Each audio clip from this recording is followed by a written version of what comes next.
Leonard, Bakit po? nababalitaan kong madalas mo nakakasama ang anak ni Zara na si Isabel. Totoo ba ito? Tama po kayo. Pero kung gusto po ninyo, ititigil ko na ang pakikipagkita sa kanya.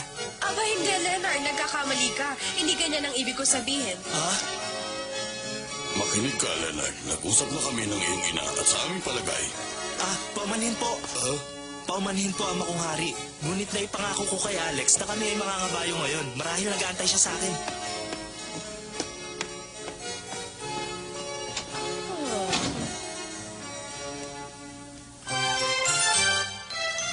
Ang pagtangis ng biolin. Kamahalan, ako po'y tumututol. Huwag ninyong kalilimutan na balang araw siya ay magiging hari at dapat na makapili siya sa ating kaharian ng babaeng pakakasalan. Kailangan po nating maipatupad ang bagay na ito bago mahuli ang lahat. At kung hindi, baka mapunta lamang siya sa isang babaeng hindi karapat-dapat. Hindi po ba tama, mahal na hari? Sang-ayon ako, Duque Saral. Kamahalan, huwag ninyo sanang isipin na kapakanan lamang ng aking anak ang nais kong ipaliwanag sa inyo. Katungkulan ko po na isipin ang kaligtasan ng ating kaharian. Ako po ay magkakaroon ng isang malaking handaan sa aking tahanan bilang parangal sa kaarawan ng aking anak. At sa pagdalo ng mahal na prinsipe sa salo-salo, may paglalapit natin ang kalooban nilang dalawa.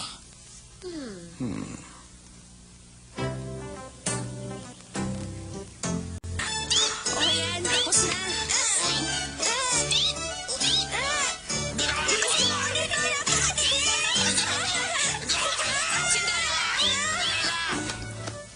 Cinderella, natapos mo na ba ang gora ko? Oo, natahi ko na ang mga balahibo. Baguhin mo nga yan. Ang gusto kong ilagay mo, mga bulaklak. Ha? Ngunit Katrina, ang sabi mo kanina ay tahian ko siya ng balahibo. Ano ang sinabi mo, Cinderella? Hindi mo pa talaga ako naiintindihan? Huwag ka nang madami pang ang sinasabi at gawin mo na lang ang inuutos ko sa'yo. Oo, Katrina. Palitan mo ng bulaklak ang mga balahibo na yan. Naintindihan mo? Kailangan pinakamagandang kasuotan ko sa gagawin parangal bukas. Marambot! At sa mga talaga na ugali niya. Ano ba kaya, Papa? Sa tingin mo ba dadating si Prinsipe Leonard? Aba, syempre. Maaari bang hindi siya dumalo sa parangal ng babaeng kanyang mapapangasawa? Ang Papa talaga. Paumanhin, Panginoon. Napag-alaman po naming dadalo ang lahat ng dalaga na nakatanggap ng imbitasyon. Magaling. Gusto kong maging matagumpay ang parangal na ito. Makikita ng aking mahal na prinsipe na ako ang pinakamaganda sa lahat. Kailangang ayusin ko na ang aking isusuot. May iwan ko muna kay Papa. O sige. Hindi mo pa rin sinasabi kung dadalo si Prinsipe Leonard bukas. Hindi ko po alam, Panginoon. Hindi niya po sinabi. Mga halal! Ano pa ang pakinabang ninyo kung hindi ninyo masisiguro ang pagdalo ng prinsipe? Mga walang silbi! Binabalaan ko kayo. Kailangan dumalo ang prinsipe sa handaan. At kung hindi, magsisisi kayo.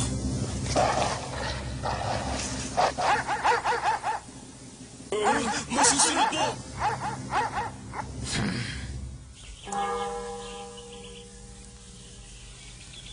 Napakagandang dapit hapon. Maganda sigurong mga aso tayong dalawa ng ilang araw sa gubat simula bukas, di ba, Alex? Anong sabi mo? Nakalimutan mo naman na bukas magdiriwang ng kaarawan si Isabel? Hindi, ngunit hindi ko pa rin tinatanggap ang kanyang imbitasyon. Ayoko yatang dumalo. Talaga? Bakit naman? Ewan ko, hindi ko pa alam. Ang ganda ng aking gora. Mas magandaan sa akin. Mama? Ano ba talaga ang tunay na pagkatao ng anak ni Duque Saral na si Isabel? Aba, hindi na mahalaga yon. Ang kailangan nating isipin ay kung paano ninyo makikilala sa handaan si Prinsipe Leonard. Dadalo po sa handaan ng prinsipe, Tia? Siguro, ano naman sa'yo kung dumalo man ang prinsipe o hindi, Cinderella? Mama, ano kaya kung ipabalik ko na lang uli ang mga bulaklak sa suot kong gora? Ngunit bagay naman sa'yo, suot mong yan. Alam ko po yun. Ngunit papaano na lang kung ako'y may makapareho sa handaang yun? Baka hindi ako mapansin ng prinsipe. Bakit hindi mo na lang kaya uli ipabago ang gora mo kay Cinderella? Siguradong mas mabilis pa ang paggawa niya ngayon.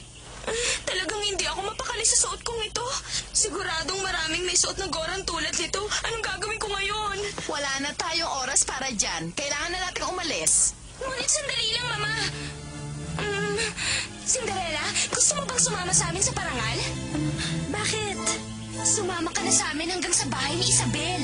Katrina, anong ibig sabihin nito? Mama, ikasasaya ni Cinderella kung siya'y makasama. Ano, gusto mo ba rin ba sumama? Oo, sandali na lang at magbibihis ako. Huwag na, tama na yung suot mo.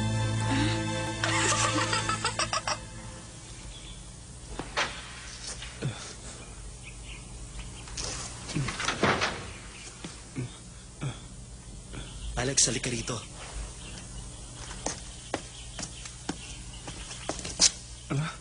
Ano kaya ang ibig sabihin yan? Binabantayan ka. Sinisigurado nilang pagdala mo sa parangal.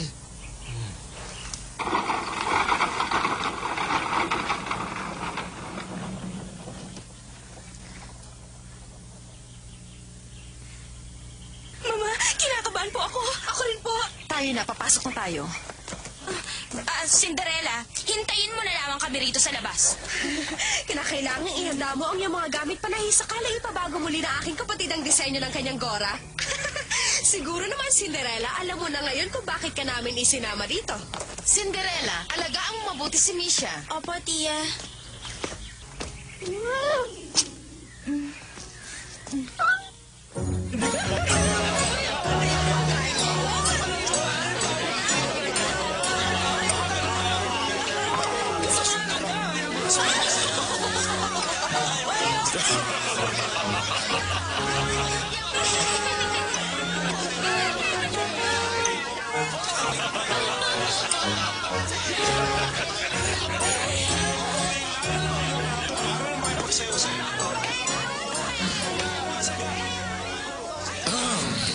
Mawalang galang na po sa inyong lahat.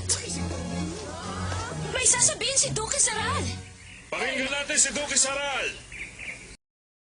Ako po ay lubos na natutuwa at kayong lahat ay nakadalo sa salo-salong aking ginawa dito sa aking tahanan. Kaya nais ko pong ipakilala sa lahat aking anak na nagdiriwang ng kanyang 17 kaarawan, si Isabel.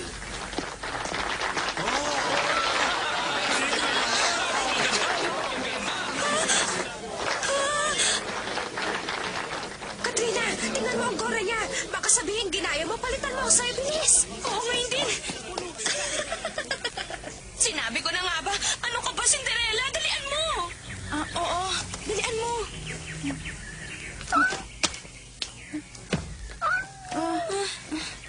Misha, mamaya na tayo maglaro. Naku, baka hindi ako makarating sa oras. Pag hindi ko nakita ang prinsipe, kasalanan mo. Bibilisan ko na.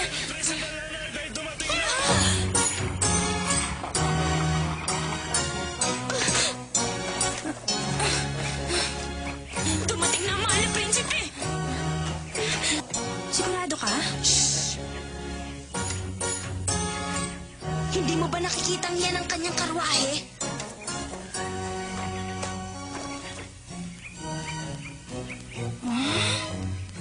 Napakagwapo talaga ng prinsipe at may suot pa siyang maskara. Ang prinsipe. Ang kanyang kamahalan, si Principal Leonard! Mas lalo siya nakakaakit sa suot niya ang maskara. Nakakabighani. Napakagwapo.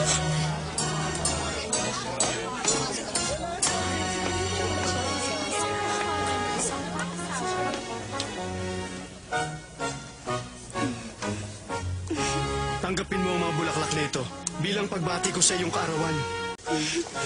Akin siyang tinatanggap ng buong pasasalamat. Mga panauhin, ako po'y lubos na nagagalak sa pagdalo ng prinsipe sa ating salo-salo. Inaanyayahan ko na po kayong lahat sa hardin upang kumain.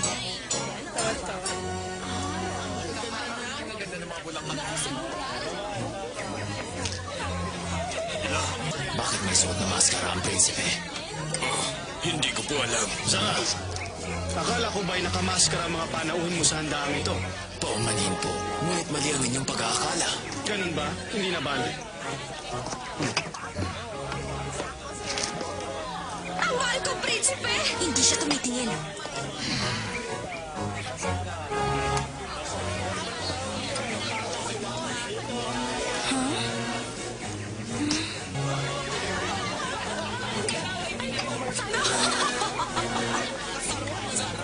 Ang ganda.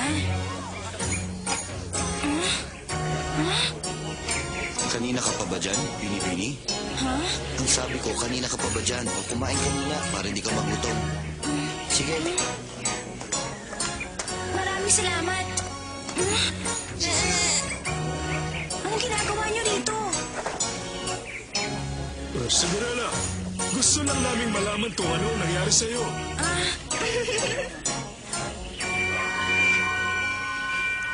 Magpunta na rin kaya ako sa salo-salo na yan. Matagal na rin akong hindi nakakadala sa isang handaan.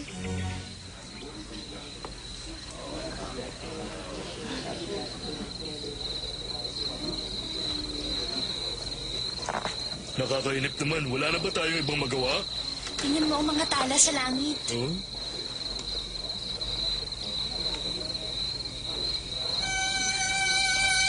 Huh? Naririnig ninyo yun? Maganda, ngunit nakakalungkot. Parang isang umiiyak na violin.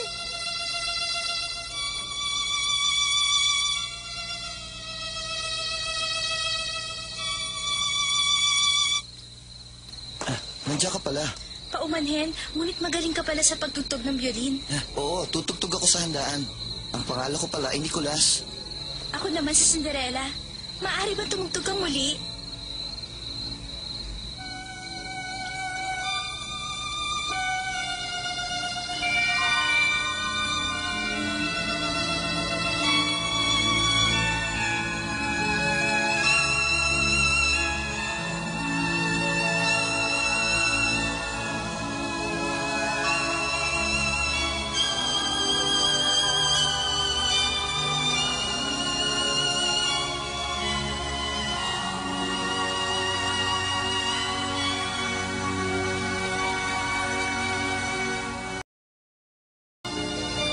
Nakikita niyo ba ang babaeng yun na nakatingin kay Nicolas? Siya ay si Lady Laura Pennington. Matagal na silang magkasintahan ni Nicolas, ngunit hindi sila maaaring magpakasal dahil si Laura ay isang anak mayaman at si Nicolas ay isang musikero lamang. Anak mayaman? Mahalaga pa ba yun? Tama ka, Pachi. Hindi nga dapat, ngunit sa ibang tao, malaking bagay ang pagkakaroon ng kayamanan dahil ito ang kanilang pinakababagayan. Ganun.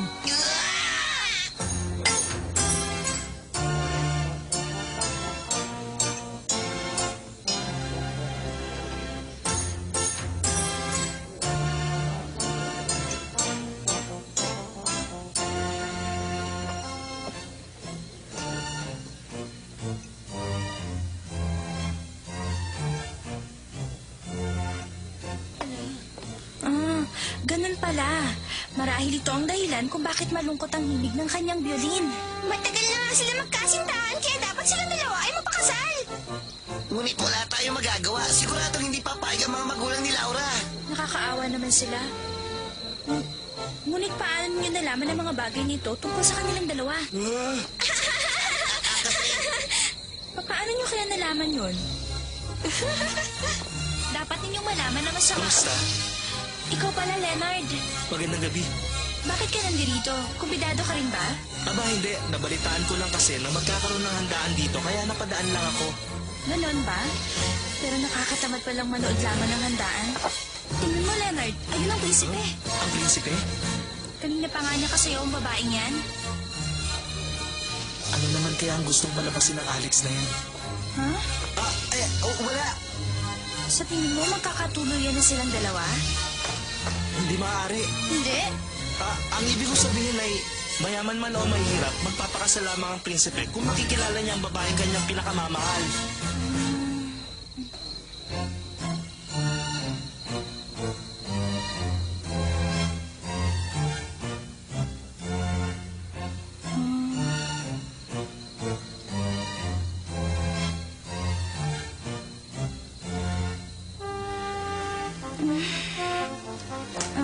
Ngunit maraming taong hindi makuha magpakasal dahil hindi magkapareho ang kanilang katayuan sa buhay. Marahil tama ka, ngunit kung sila ay nagmamahalan. Naniniwala kang pag-ibig ang maaaring mamagitan? Oo, naniniwala ako, Cinderella. Nagkasundo rin tayo. Mawalang galang sa inyong lahat. Mga kaibigan, bago matapos ang gabi ng parangal para sa aking anak, nais kong anyayahan ng mahal na prinsipe upang magbigay ng maikling talumpati. Maaari po ba? Sandali lang. Ipagpaumanhin po ninyo, mahal na prinsipe. Ngunit isa lamang kahilingan. Maaari po ba ninyong tanggalin ang inyong maskara? Hindi na ako makapaghintay. Rin. Lagot. Pauulakan na tayo ng ating prinsipe. Hindi po ba?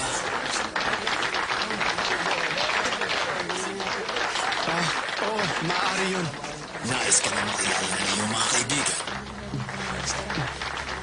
Ang tagal naman. Ano pang hinihintay niya? Nasasabik ng iyong mga tagahanga na makita ka. Kailangan niya ang konting tulong.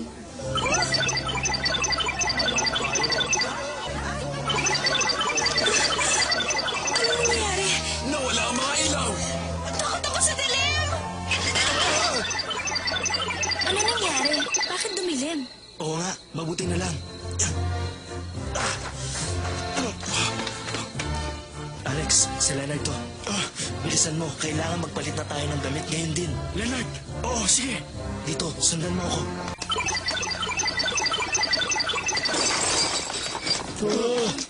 Bakit nangyayari yun? Ha? Nakapagtataka. Oo nga. Kamahalan! Isang malaking karangalan na makita namin kayo nang walang maskara.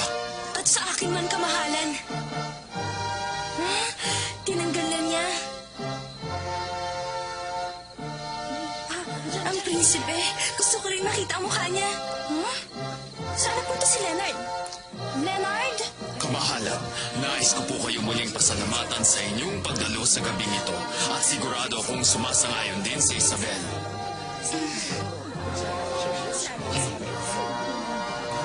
Ikinararangal ko rin, Isabel. Maraming salamat sa inyo, kamahalan. Nagpapasalamat din ako sa inyong paanyaya, ngunit kailangan ko nang umalis. Pagpamanhin niyo. Mahal na prinsipe! Mahal na prinsipe, wala na po kayong sasabihin sa akin. Nagpapatunay lang na wala siyang pantingin kay Isabel. Mabuti na lang at wala ako sa katayuan ni Isabel. Oo nga, ito isang kahihiyan. Ano pang gagawin natin? Umalis na rin tayo. Isang malaking pagkakamali ang ginawa mong ito, Prinsipe Leonard. Ngunit hindi pa ito ang ating huling.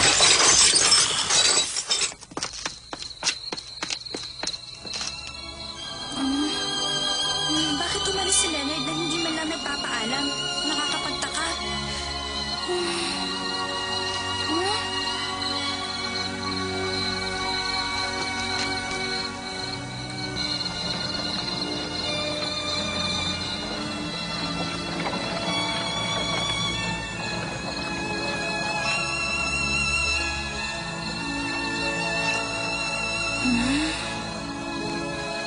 Marahil tama ka.